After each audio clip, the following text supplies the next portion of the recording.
So X-Men 2 has a bigger budget than the first X-Men movie. It's got more action than the first X-Men movie, and it has more X-Men characters. But does this mean it's better than X-Men 1? Let's find out.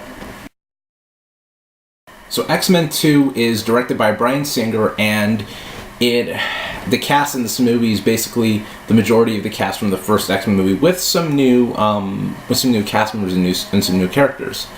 And the story of X-Men 2 is that there was this attempted assassination by a mutant, and a military scientist named William Stryker, played by the crazy dad from The Shining, I don't know his name, sends out his armies to go and invade the X Mansion, and they're going to kidnap, they're going to kidnap some of the X-Men, while at the same time they're going to build a new version of Cerebro and force Charles Xavier to basically use Cerebro to kill every mutant on the face of the planet. That's the story. So the X-Men and the Brotherhood have to unite and stop William Stryker. That's the story anyways.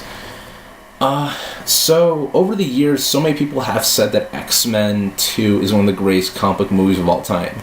And while it's good, I don't think it's as good as one of the greatest comic book movies of all time. I won't rank it with, Dark Knight, or Avengers, or Watchmen, or I don't really see it along those lines. I just think I see it as a good, fun comic book movie. I just don't see it as that amazing, that sort of that's sort of a game changer that those movies did.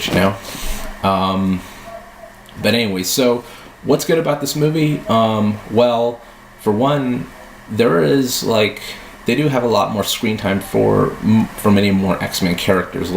Storm gets a lot more screen time, but I'm guessing it was because Halle Berry had, just won the Oscar. Jean doesn't get screen time. She gets a whole character arc in this movie, which is really cool to see.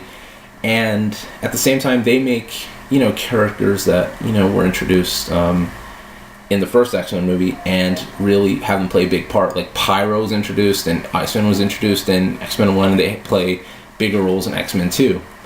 And at the same time, they're introducing some cooler mutants this time around, like Nightcrawler, for instance. Nightcrawler's a cool character, by the way, just because he can just teleport and he can, he's got that tail and whatnot. He's a really cool character, and it's cool to see him, on the screen. He looks great, and he's got the German accent and everything. And Alan Cumming, I thought, did a cool job as Nightcrawler. So there's that. And the action is a lot better this time around. The action's a lot more vicious and a lot more intense, especially the Wolverine Deathstrike fight, which according to Bryan Singer on the commentary, that they had to pull it back a little bit because they didn't want to get an R rating. And I saw the extended version on the DVD, and I was just like, holy shit.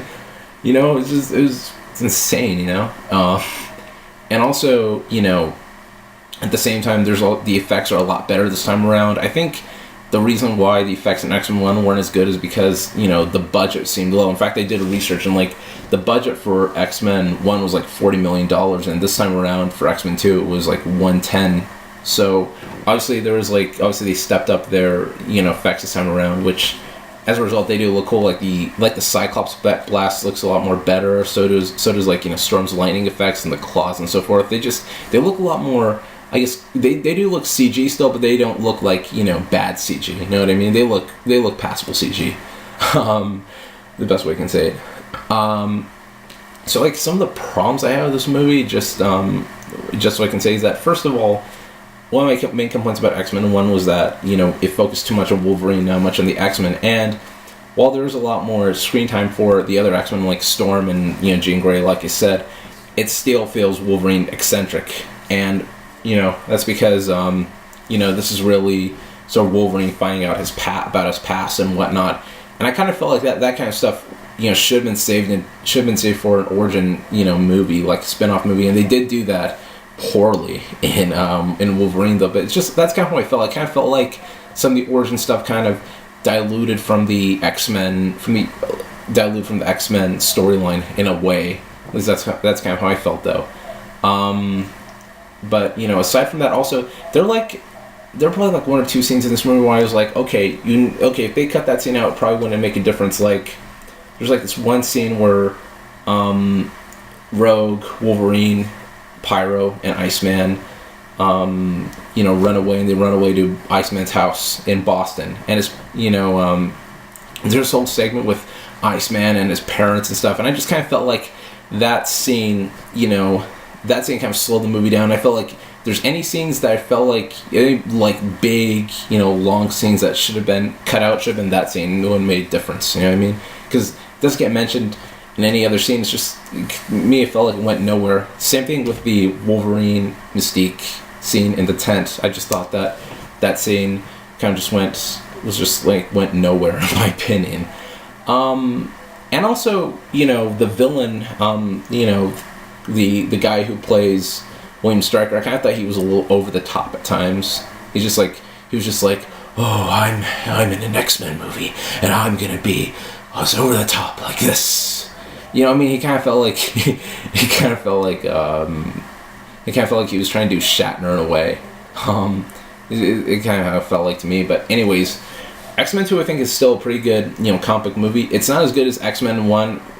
It's not. Well, actually, it is. It's not. What's the matter with me today? All right, it's not better than X-Men 1, but I think it is as good as X-Men 1. So I'm gonna give it the same grade I gave X-Men 1, and that's a B. So yeah, those are my thoughts on X-Men 2, and yeah, I'll give you guys my review for X-Men 3, movie I really hate, pretty soon. So stick around.